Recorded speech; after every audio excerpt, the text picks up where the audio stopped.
We're so happy to have everybody with us today. We're seeing lots of people joining us. Welcome to the University of Vermont End-of-Life Doula info session today. We're so happy that you're able to join us. We hope everyone's having a wonderful afternoon or morning, depending on where you are. So we're going to get started because we have a full agenda and we want to use everyone's time as wisely as possible. I'm going to do quick introductions. We're going to talk about what is the role of an end-of-life doula, what is the End-of-Life Doula Certificate program at the University of Vermont. We have one of our former students and one of our End-of-Life Doula facilitators with us as well, so you're going to hear lots of perspective as a former student. Talking a little bit about the course structure. What is it like to be in a University of Vermont professional certificate program, which is 100% online. And we're also going to talk about another course in the end-of-life care spectrum that we have here at the University of Vermont called Companion Animal End-of-Life Doula Certificate Program. So we'll talk about that. And of course, we'll get to application process deadlines and hopefully everything you might need to know about the end-of-life doula programs here at the University of Vermont. I'm seeing that Christine is saying she can't hear anyone. Good. Oh, good. Caitlin, we're going to talk about the End-of-Life Doula Animal Program, of course. So hopefully maybe we could help Christine if there's some volume or sound issues that you may be having. Hopefully we'll be able to work that out. Oh, and we're hearing no sound from some people. So there was a microphone icon at the top, or excuse me, a speaker microphone at the top. If anyone's having any trouble, you can turn up the volume there. I'm going to jump in for our folks who hopefully can hear. We also will be we are recording this. And so if by chance you're having issues, then we will share this out via email afterwards. Please put your questions and comments in the chat box. I'll do my best to monitor those questions throughout the entire presentation. As I said, good afternoon. My name is Nicole Willie-Fenton. I'm a content marketing manager in UVM's continuing and distance education. We're so fortunate to have Francesca Arnoldy with us today as well. She is our program director. She is our fearless leader of our End-of-Life Doula program as well. We'll hear a lot more from Francesca.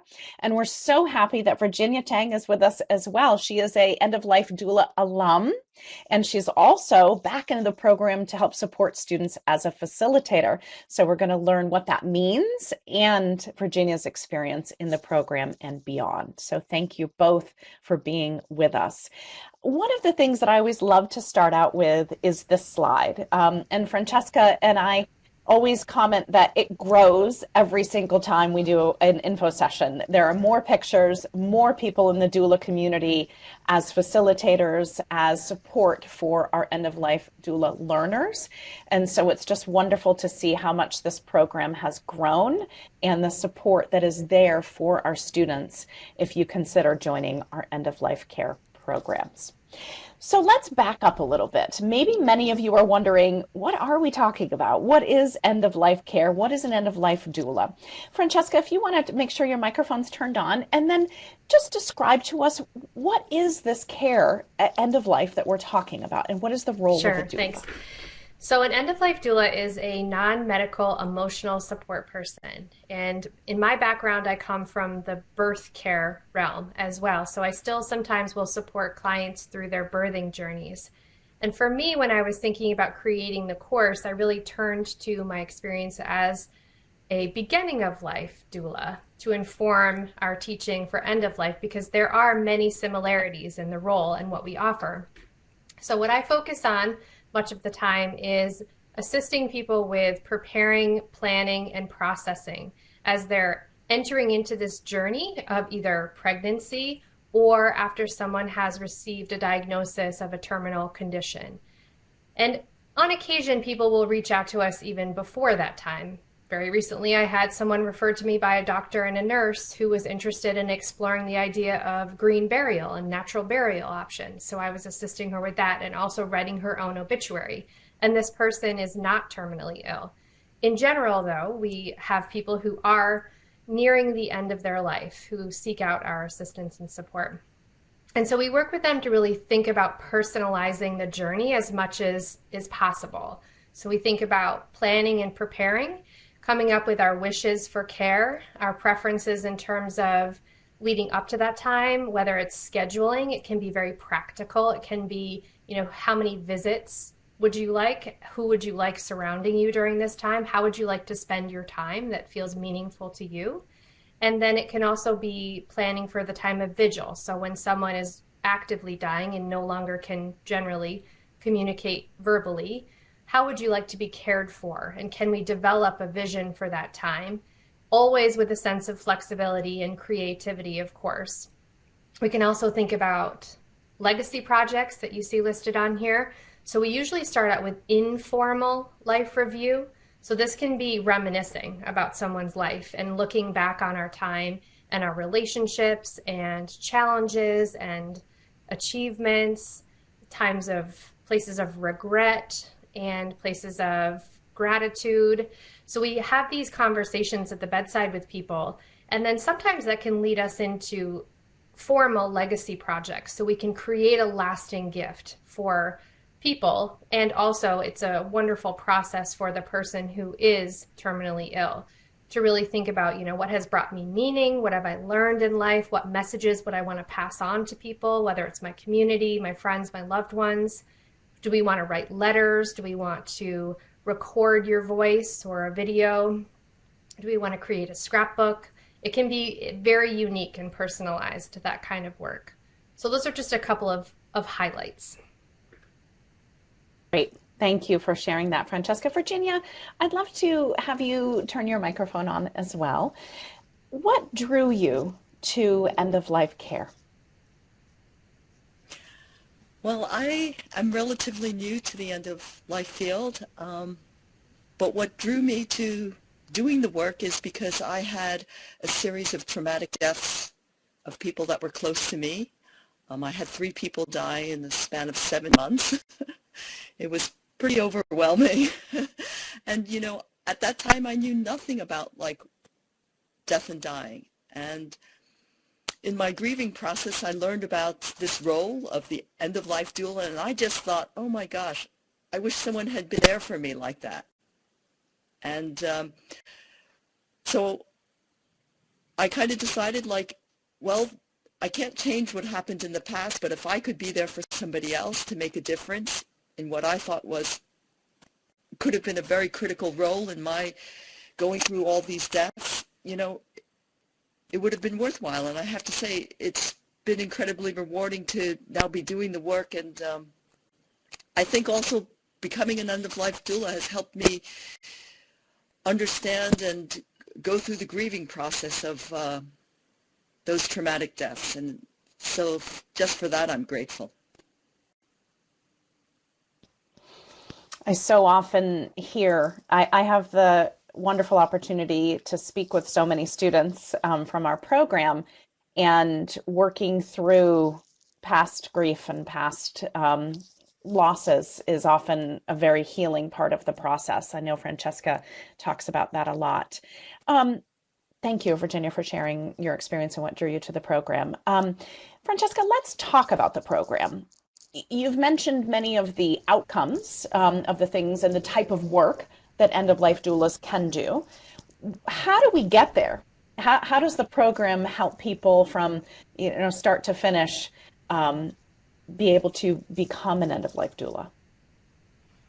Well, just to take an even bigger step back from that, in our goals of offering this program is that we are welcoming not only people who are potentially interested in launching a private practice as a doula, but people who are already working in this realm in another capacity. So we always have doctors and nurses and mental health workers and spiritual care providers and hospice volunteers, music thanatologists, people who in their own personal life are walking alongside someone who is facing the end of life and they want to be better prepared for this specific experience. So people come in with such a variety of intentions and hopes for their learning journey, and we really attempt to meet all of their needs. So we have 8 modules, and we'll discuss the topic soon, that are for really all humans. And then we have a bonus module that focuses more on the private practice work of a doula. So when we look at these, we're thinking, not only are we thinking about how a private practice doula could work in harmony with hospice care and palliative care or family medicine, whatever people are receiving, which are invaluable services at that time. And also how people in those roles can come to us and think about healing their own wounds and their burnout that they've been potentially carrying and adding to their tool bags. So we try to address all of that. And you know, it's interesting, and I see lots of questions and comments already in the chat box. So thank you everybody for being so active already. I will do my best to keep an eye on those. I do want to pause. We will get to a lot more of the course modules, and so I know lots of people are asking about that, but I wanted to just touch base on something. Marie Gray has just said, all my life I have had this role with my friends and family. As such, I've attended the death journeys of many people. I struggle with understanding the compensation and legal models for doing this for the public. Will this course spectrum clarify that for me? And I think that's such an interesting question, because many people have, again, back to Marie's point, have sat in that role, didn't realize that there was a more formal role called a end-of-life doula for the kind of work that they've been doing. Francesca, how does the program prepare someone not just emotionally to do this work, but to go out and do this work as a business if they want to? Mm-hmm. The bonus module is where we have the bulk of that information, and to kind of get you started on what it means to be an entrepreneur in addition to being a bedside doula. And I'll be frankly very honest with people that you need to be devoted to both if you want to launch a private practice. Now, I always encourage people who are hesitant about, starting and running a business of their own to really think about starting small. You don't have to jump all in and offer every single offering that we cover in the course and that we're preparing you to offer. You can start small and you can work with your loved ones and family members on the side, and then your reputation, as this person referenced, people start to think of you as the go-to, and momentum will build. And then you can increase your services and then think about, okay, do I have now a little bit of money to put toward building a website and doing some marketing? And it really includes a lot of community education as well. So we have to go out and talk about our role and what our services are so that people know when and how to access us, because a lot of people still really aren't aware of this as an option. Great advice. Thank you so much, Francesca, and thank you for asking that question. Virginia, I'd love your perspective on this. So make sure your microphone's unmuted, and you've decided to pursue this and back me up in your background. I think your background has led you also to this kind of work. And what is the work that you're doing today? So, as I said before, I had no background at all in this end-of-life field. I actually had a complete other career in my life a long time ago, and then more recently I was a stay-at-home mom.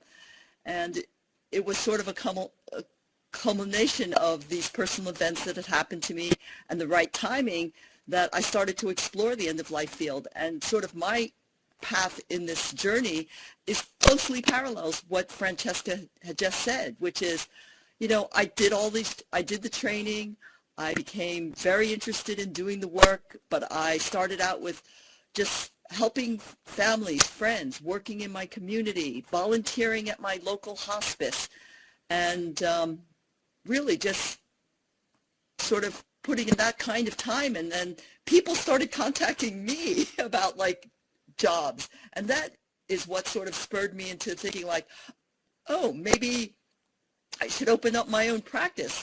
I hadn't even hung a shingle up, and people were already contacting me.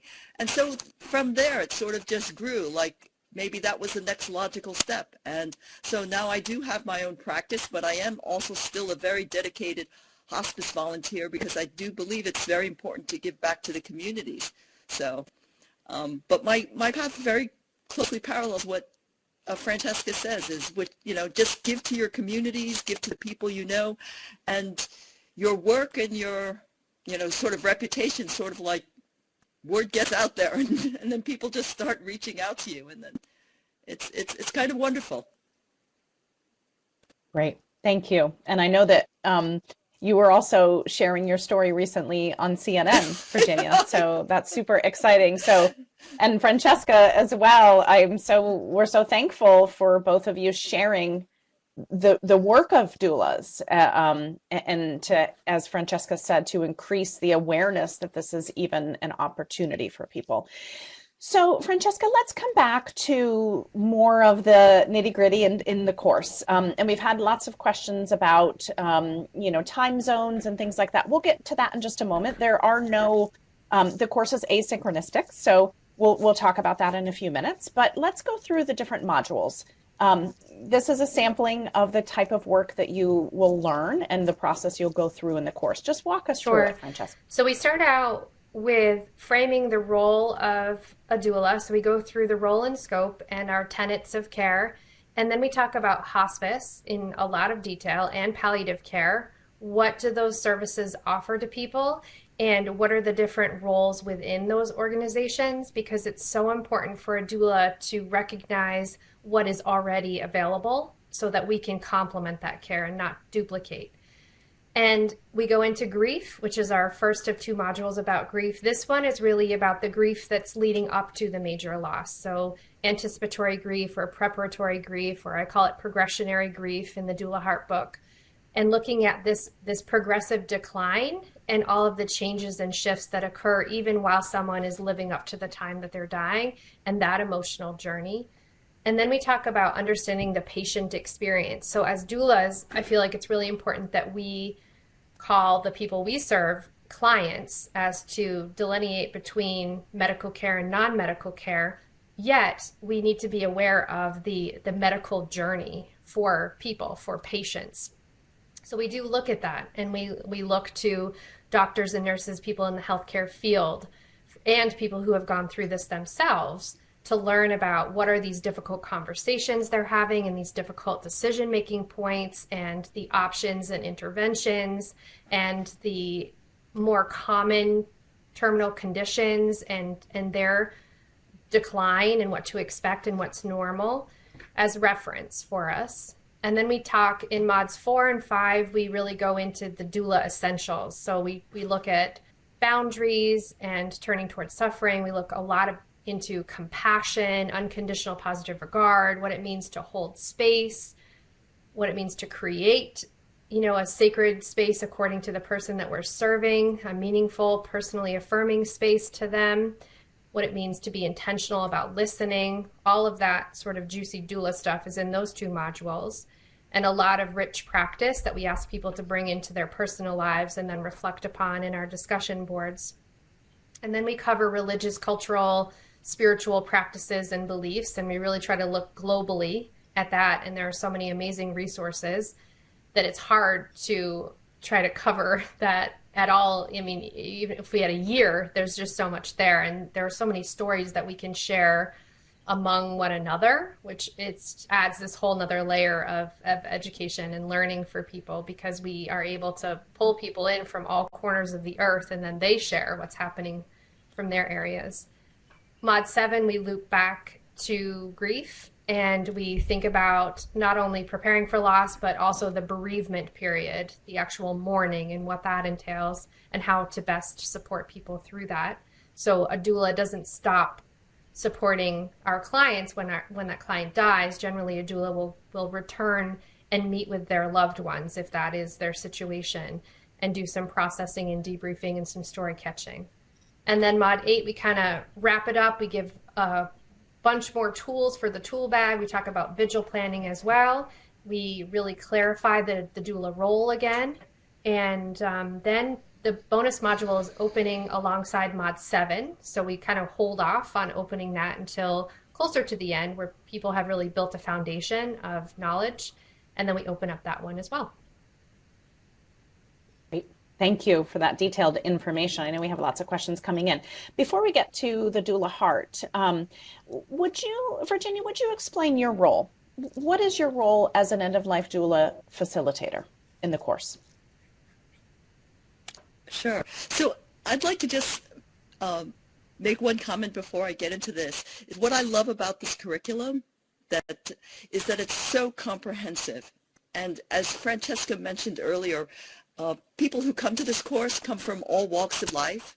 And so, you know, you might not come in with the idea like of being a practicing end-of-life doula, but if you have skills in other fields, like you can combine those skills with doula skills. And I just feel like any contribution you can make into the end-of-life field, you know, we need you out there. So what I love is that this curriculum is comprehensive, not just to be an end-of-life doula, but to know what the end-of-life field is all about.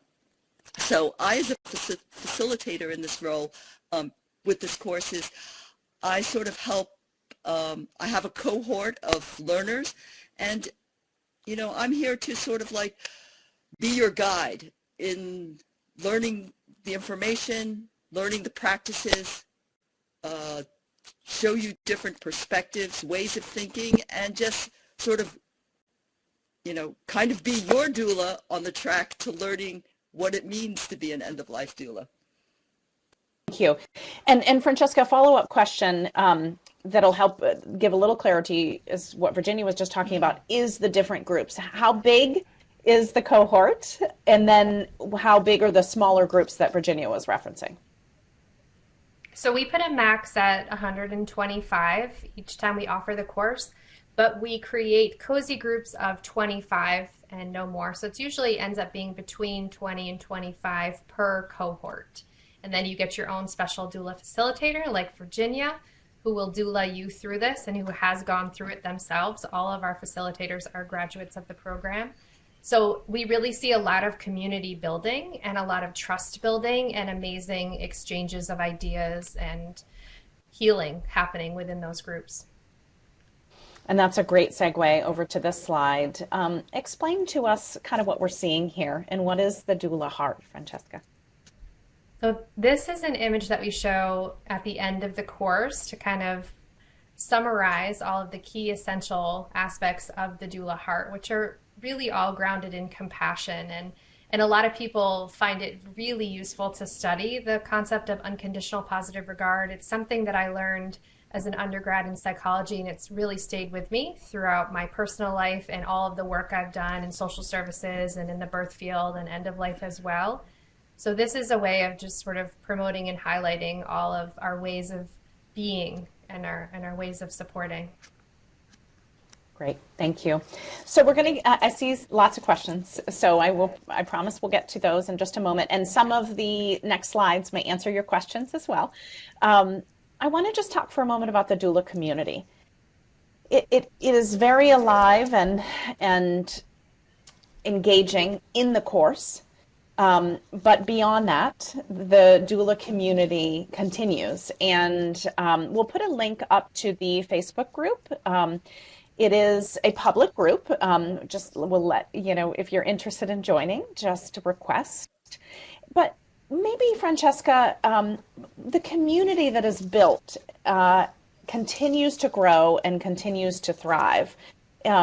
Would maybe just share a little bit about the doula community as a result of the course? Yeah, it's really a beautiful community. I feel so fortunate to be a part of it. And just in the past couple of days, for example, people are reaching out within our Facebook group to ask questions. So there was just a recent question someone asked about, they know of a person who is dying, a middle-aged man who has 3 or 4 children who are, ranging from ages 8 to 14. And so they were seeking resources for these children to be able to face this hardship in a supportive way, and also questions about the children witnessing this journey. So such an amazing array of ideas being shared in that one thread. And then there are other ones just recently this week about, your favorite doula books and end-of-life books, your favorite books of poetry that you bring in your doula bag. And there are people who are working in assisted living facilities and they're trying to launch doula practices within their facilities. So they're leaning on one another. How did you do this? Does anyone have experience? And then articles and videos, and there's so much there. So we really do continue with our work and studies beyond the course. And the support network continues well beyond. So let's talk about the course. I know there's been questions in terms of, I think I just saw a question from Elena asking, how much time am I going to spend on this if I have a busy workload? So Francesca, just walk us through some of the pieces that we're seeing here so people feel comfortable about the course itself. We start our modules every Wednesday morning, and then you have just about a week to complete that work. So it closes on Tuesday night, and then the modules remain open for the remainder of the course that you have completed. The bulk of our assignments happen within the discussion board, so we give prompts that are related to the topics of that week, and we ask people to either practice something in their life or read something or view something and contemplate something and then bring back their reflections to share. And then within those boards, not only are you crafting your own initial response to that, you're also practicing responding to other people. So that's your opportunity to really try to utilize the doula voice and the doula approach to care as you're supporting your cohort through their learning journey. We have deadlines on Sunday nights and Tuesday nights, and on a rare occasion a Friday once, but mostly it's Sunday nights and Tuesday nights. So that means that you can open up your module on a Wednesday morning. You could, if you have the time, complete all of the work that day and post your initial responses that evening and be well ahead of schedule. Or if you don't have time until the weekend, you could wait until Saturday morning, go through the content, do the work, think about the assignments, and then post by Sunday night. And then Monday, Tuesday, those are your opportunities to be able to respond to other learners and then to post your second response Tuesday night when that's due. On average, people tend to take people anywhere from 8 to 12 hours on average to get through the work. Really, we like to offer there are some people who really have full-time dedication available to this course. And so we provide a lot of for further learning resources that we don't have included in our assignments or in the quizzes or anything, but they're available for people who have even more time. People who have, 5 to 8 hours can complete what's at minimum, what is required, and maybe won't have quite as much time to go into those for further learning resources or to bounce around within the discussion boards very comprehensively. So we try to meet people where they're at, and we try to encourage people to trust that, they're going to get what they need out of the course, and that we recognize that they're balancing adulting and learning, and that's a lot. So it's asynchronous. We don't have live sessions because we have people from all over the world in different time zones, so that wouldn't work. So people can really do the work when they can. Great, thank you. Hopefully that gives a little bit more clarity as to what the course experience will be like for everybody. So a few more logistics, and then we'll get to more questions as well. The next session starts May 19th. I know that it's nearing capacity. So just want to encourage, if you're trying to get into the May session, we highly recommend that you register, and you'll find that registration on our website. The deadline to register is May 12th, but as I mentioned, very likely that one will fill very quickly. We do have 2 more sessions that are coming up rather quickly afterwards. We will have the next session on August 18th, and then in the fall, we will have October 20th as well. In both of those sessions, registration will be open soon as well. So if you're trying for May and it's full, the other 2 sessions will open. Or if August or October feels better with your schedule, again, that registration will be open again soon. So let's talk a little bit about companion animal. This is a new offering. We've probably about a year ago, I think, when we offered the beginning of this course. It's a shorter, and if you are an alumni of our End-of-Life Doula program, you can choose a 2-week option, or there's a 4-week option if you're new to the program as well. So Francesca, what is this? It's a little obvious in the name, but talk to us about the components of this course. We kept seeing this come up in our evaluations when we asked people what else they would like to study. And we know that pets mean so much to people. They really, truly can feel like family members. So the losses that we experience when our companion animals die can be very profound and under-acknowledged culturally. So we we're excited to offer this focus. And as you said, for people who haven't taken the 8-week course, we offer a 4-week program, which includes 2 weeks of kind of a crash course in doula essentials and human care, and also thinking about our own stuff, because that's really a part of this process of learning is introspection. And then the latter 2 weeks is when we have another section opening up. So they run at the same time, but they are separate with graduates from our 8-week program. And that's when we really go into pet loss and death. So it really is similar to our 8-week program in that we're thinking about leading up to that death. We're thinking about the anticipatory grief. We're thinking about all the decision-making points. We're thinking about the weight of being your pet's proxy, because it's a little different from human care where we can't ask our pet their preferences and our pet can't tell us verbally what their wishes are. So we recognize the kind of different dynamics involved in this realm. And we think about how to involve people in a meaningful way, how to create memories. We talk about kind of bucket list and wishes for that time you do have with your pet. Just went to sleep randomly. And we think about legacy projects, how to memorialize. We talk about grieving afterwards, children's grief. We feature a number of vets and mental health professionals throughout, and often we have a very compassionate in-home vet. She provides in-home care to people, and she is a guest facilitator within our program, which is also really invaluable. It is a wonderful program. I've spoken to several graduates from the program, and they're so thankful that they have gone through that program. So thank you for bringing that to our learners as well, Francesca. So we've talked about a lot of these questions, but I want to recognize that these are the questions that most people ask. And so if you've asked this question today, you're not alone. And hopefully we've been able to answer the questions. One of the ones that has come up, though, is what will I receive at the completion of the course? And we provide digital badges.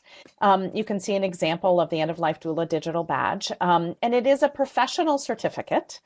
We did have a question a little bit earlier, Francesca, about do I need to renew the certificate? Are there, renewal courses that I need to take as time goes on? What would be your response to that? No, what we're offering is a foundational course to help prepare people to enter into this field, and then we're building our portfolio to create additional advanced level learning opportunities. But we don't offer a certification like some organizations will, where we require CEUs and additional work. So that's the difference there. Right. Thank you so much. I wanted to come back, Virginia, I wanted to ask you this question. Noreen asked this quite a while ago, so I'm hoping that Noreen, you're still with us. She said, how do you see this training enhance the role of a certified spiritual care provider employed in hospice? The role of a doula as a complementary care in hospice. What would be your response to Noreen? Well, an end-of-life doula complements, a spiritual care counselor in hospice, but we actually do much more than spiritual support. We also do emotional support, physical support. We can do and informational support, resources. So, and we tend to have like a bigger picture of end-of-life issues that are not just restricted to the spiritual realm. So we work in complement with many of the other actors and players that are involved in the end-of-life process, but we tend to have a much broader perspective. We also act as the advocate for the patient, which is a slightly also different idea, because everybody else works for someone else, but we work for the client. Great perspective there. Thank you so much for that. I just wanted to circle back around on some of those deadlines. And we did have a question a few minutes ago about, Carrie asked, is there anyone to talk one-on-one to answer more questions? Yes, absolutely. Please do reach out. Kelly can put up on our team our email address in the chat, and you can request someone to call you. We also have chat on our website at learn.uvm.edu, and it's a real person, real people, real enrollment coaches on the other end of the chat. So you can certainly say, hi, Charlie, or hi, Mark, I want to talk. Can we talk? Can you give me a call? When can I schedule some time to talk to somebody about end-of-life doula? So they are absolutely there to help answer your questions one-on-one and guide you through the program as well. So just wanted to also just remind everybody for the May deadline, just zipped forward, the May 12th, if you're interested in joining that session. And then the Animal Companion starts, the 4 weeks starts on June 2nd, and then the 2 weeks starts on June 16th. One of the things, Francesca, I was wondering if you could touch on the orientation that happens. The reason why we have registration a week before the program starts is that you have an opportunity. We have our course through Blackboard. You have an opportunity to kind of poke around and get comfortable. Maybe explain that process and that opportunity for our learners. Sure. We know that not all of our learners have done online learning before, and as Virginia had mentioned, we welcome people from all walks, and we've had people who, haven't done any sort of learning program online or otherwise in decades, and people who are very eager adult learners and who frequently attend online workshops and courses and things. So we wanted to make sure that people feel as prepared as possible before the actual course opens. So we've developed an optional additional orientation on Blackboard, and it takes about an hour or two for people to navigate. It gives you all the practice that you need to be able to come into the course with a little more confidence, and you work through the hiccups and the hurdles and the challenges in advance so that you're able to access your doula facilitator and ask those questions and start to get to know your group a little bit as well. So it's not required. There aren't graded assignments. There are some suggested activities just to get you oriented. Great. Thank you for sharing that. I think that's an important piece as to why we have the registration a week before it starts. So there's a question from Deborah. She's interested in applying for the October. Yes, you can get on a wait list, Deborah, to be reminded, but also put it in your calendar too. The other thing I would recommend is the October registration is going to open very soon. And so we will follow up with everybody who has RSVP'd and attending today, and we will send those links to the August and the October registration. So if you're thinking about it, I highly recommend joining one of those sessions if those are the dates that you're thinking about. I want to come back to Sarah's question. Sarah asks, I wonder if you could speak to the experience of nurses who have been in this program. And have there been any challenges in defining that role and helping a nurse to understand the difference or the role of end-of-life doulas? Francesca? Sure, and I see that kind of came up with spiritual care as well. So for both, I just want to make sure people know that we're not only focusing on what a private practice doula could offer. We're talking about compassionate care at end of life. So for nurses and for spiritual care providers or mental health providers, we welcome them and their perspectives, and we know that they have a certain framework and a certain role and scope, and then we supply additional ideas and tools that they could consider using within the work they're already offering, and that they have this community of people who are moving through this experience together and sharing their own stories, which really enrich our understanding of end-of-life work in general. So that's really important to note. And I've had so many nurses come through. We've even had facilitators who have been nurses as well. And so some of them continue on with their nursing work, and they consider themselves to be nurses with the doula heart, and they sort of integrate different doula essentials as their role allows them to. I mean, they have a heavy workload and a lot of demands, whereas a doula, like Virginia said, we're employed by our client, or whether we're in a volunteer position or not, whereas a nurse is working for someone, and so he or she or they might have limited amounts of time to spend with their patients, yet they can still find ways to connect and communicate that we present throughout the course that they found really beneficial. We had one nurse come through who had told me that she had reached this point of absolute burnout and depletion.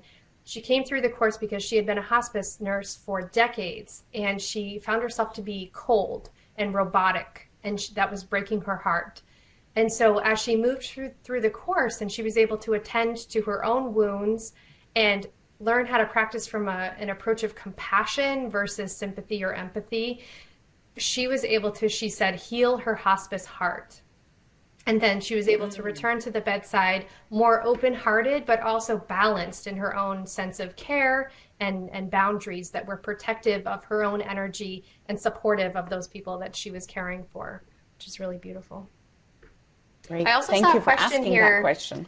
That somebody was asking about organizations employing doulas. We have seen a little bit of this, not much. It's rare. I mean, these are our doula unicorns. It has happened, but you definitely would not expect to have, you know, interviews lining up and job opportunities that you can search for. These are doulas who have convinced their hospice organizations to hire them as doulas in that role.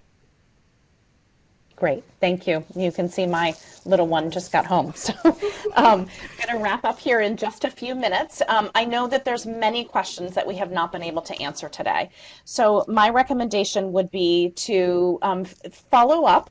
Please email us, please chat with us as well, because it's such an important part of our process to help you learn about all of the aspects of the program and to answer your individual questions as well. Can I answer a quick one, Nicole, before you wrap? Yeah, go for it, please. So someone was asking about companion animal because it overlaps with the May offering, and we are planning to offer that again in September. We don't have the dates totally solidified, but definitely in the fall we will offer that again. Great. Thank you so much.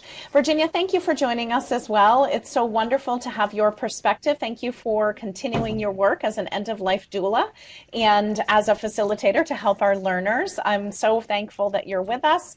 And thank you everyone for these wonderful questions. I know we didn't get to all of your questions today. Please send us an email if there's something specific. Chat with our enrollment coaches on our website. And if you're thinking about joining May, get in there and register, and if not, we'll see you in August or October. Have a wonderful afternoon, everybody. Thank you.